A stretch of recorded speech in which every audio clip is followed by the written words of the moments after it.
So, I don't normally do unboxings, but let's just unbox a new tool. So what have we got here?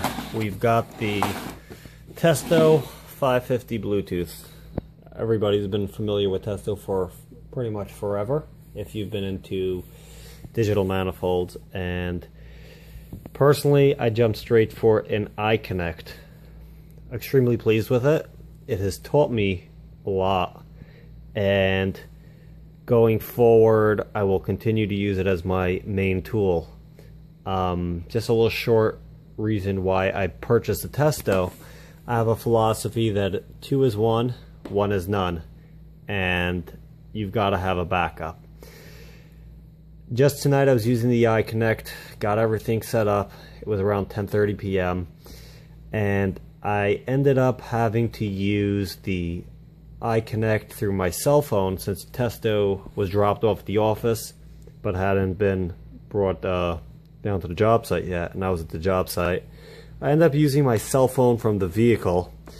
I was lucky enough to be outside the business on the sidewalk area, be able to get everything syncing and loading and all the fancy stuff that the iConnect does, but it was a little nerving having to add charge or run back to the truck to check everything. Now, many of you guys can say run an extension cord, plug in your phone, get a battery box, one of those little battery things that you keep along. Honestly, that's all very nice, but that's just bringing back to my whole idea. 2 is 1, 1 is none. I'm not about to start charging my phone, making sure that's charged. Did I bring it to work? Did I leave it in the other car? Did I leave it in the office? Am I missing the cable? Am I missing the wire? What's going on? When did I see it last? I can't recall. Blah, blah, blah. So I went with a foolproof option that has a screen. And honestly, I don't think I'm going to be happier than I can ever be, except for the iConnect. So not step 1, but option 1, iConnect. iConnect not available, or I need something quickly. We've got the Testo 550. So how did I outfit mine? I got myself a set of 3-foot hoses. Now you got this 3 foot, that's all? Well, I want it to wrap up nice and tight. I figure 3 feet, and 3 feet from the high or the low side to the machine, and then another 3 feet to the recovery cylinder or to the virgin refrigerant cylinder, whichever, if I'm putting in or taking out. I've got 6 feet of length. I think we can all deal with 6 feet of length. Worst case scenario, I've got 4 foot, 5 foot, and 6 foot NRP, yellow jacket, ball valve, no ball valve hoses, anything I want in the vehicle. But this is just bare bones. So I'm outfitting mine with 3-foot yellow jacket hoses, 3 of these yellow jacket ball valves. And the reason for ball valves over low loss fitting, I am not a fan of low loss fitting, and thanks to Ralph, TNN Services, he asked me to please get rid of mine, and I did. I didn't get rid of it totally. I threw it in the truck in a little container where I keep the rest of my fittings and odd shit. And I've been a ball valve type guy now. Less issue with burning your fingers, less issues with a whole bunch of stuff, and you do get that real good control that you get from a using a ball valve. I've got this. I hope to be really happy with it. I'll get to use it next week at some point. I just wanted to stop rambling and bring up one good point that I know Stephen Rardon and a couple other guys have brought up. There is calculating superheat and subcooling, and there's calculating target subcooling and superheat. I have roughly 9 years in the plumbing and heating field. I do understand quite a bit of atomization, orifice, combustion, and a whole slew of other complicated, stupid stuff that I've picked up along the way. I do have to say that I'm getting a big learning curve, and doing the math with analog gauges is just not real time, not fast. I want to be able to see snappy.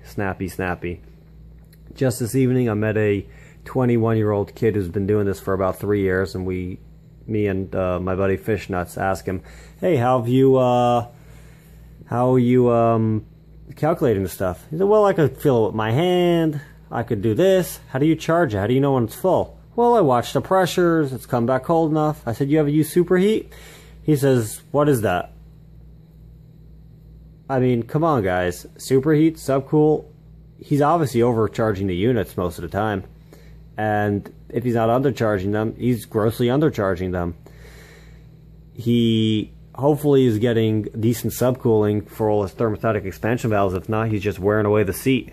So I did ask him if he wants to jump on the TruTech tools, $149 for the Testo 549, I think it's called, something like that. And just use his current hoses and everything. And this way he gets get his feet wet. But he says that he likes the analog gauges. It's just simpler. I mean, to me, they're the same thing. Just one gives you a little bit more optionability. The Testo 550 was from TruTech. I got it a few days before the sale came up with the free shipping, but they did throw in the free shipping. Okay, so let's continue. That camera got cut off.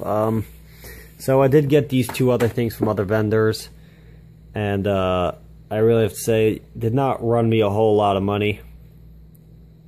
You know, we spent a lot of money on other tools. I mean, the least you can do is get a decent set of gauges to watch all your refrigerants and what you're doing. I used the iConnect tonight. It's lovely. I would have gotten the Sporlan. The Sporlan Smart Tool really sells me due to its case. I mean, I see that case and I just feel like I'd like to make one of those out of a Pelican case or something like that for my iConnect. Right now I'm using a no-name brand basic Amazon case, but it's nice. It's a nice tool. Looks very very compact. I saw Stephen Rardon use it to check a filter dryer today. That's kind of nice. Very nice tool, but I needed something with a screen. So Sporlan come out with something with a screen. I may just have Imperial, Testo, and Sporlan with me, and then it'll be, depending on the job, depending on the flavor, I'll just grab one of the tools. But there is nothing like the iConnect for dialing in. No matter how novice anybody is, if you want to learn, get the iConnect, get the Imperial iManifold. It's going to teach you a whole bunch that you never saw. It'll give you questions and questions and questions to ask. Or it'll just give you the answers. If you use a troubleshooting, you may find some answers there. But it'll give you a whole bunch of questions, since you're going to get a much better resolution over the whole picture, the whole performance. Anyway, enough rambling for one video. And hope to put this into use next week. And maybe get a video or two. Thanks for watching.